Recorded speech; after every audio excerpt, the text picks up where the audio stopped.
बेख्वाब बादशाह। एक दौर की सल्तनत में एक बार एक बादशाह रहता था जो अपनी शान और शौकत और आजिज़ी के लिए मशहूर था। इसकी एक प्यारी मलिका थी। बादशाह के पास एक शानदार महल था जिसमें शाही सामान लदा हुआ था। इसका बिस्तर रुई की तरह नरम था, चादरें रेशम की तरह सफेद और हमवार थी।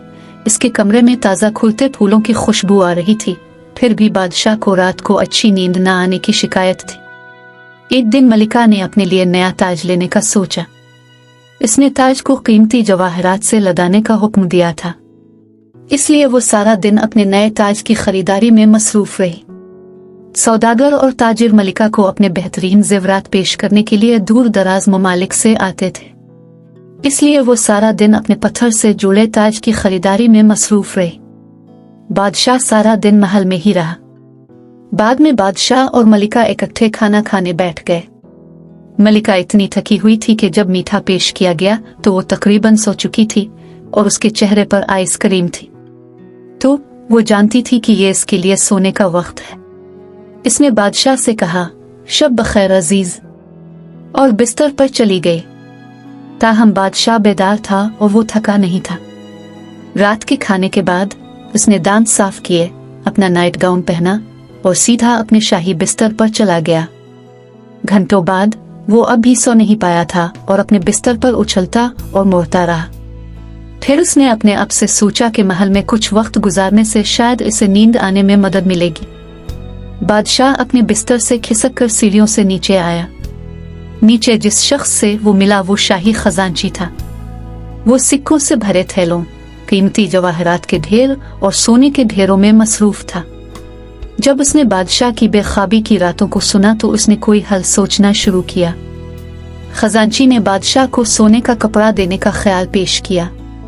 इसने बादशाह से कहा, ये वो कपड़ा है जिससे मैं शाही खजानों को पॉलिश करता हूँ। जब भी मैं इस कपड़े से खजाने को साफ करता हूँ मुझे नींद आती है।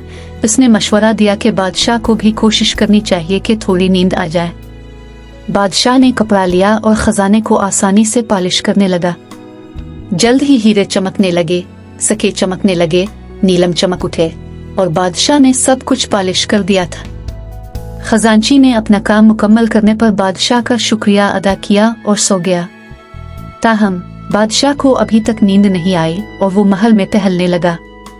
बादशाह ने दिल में सोचा कि शायद कोई लजीज नाश्ता उसे सोने में मदद देगा, तो वो किचन में चला गया।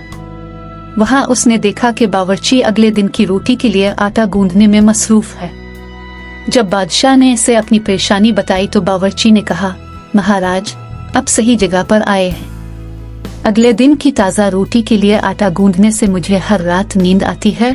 चुनांचे बावर्ची ने बादशाह को मशवरा दिया कि आटा गूंदने की कोशिश करें। बादशाह ये सुनकर खुश हुआ और अपने सामने आटे का ढेर लेकर तैयार हो गया।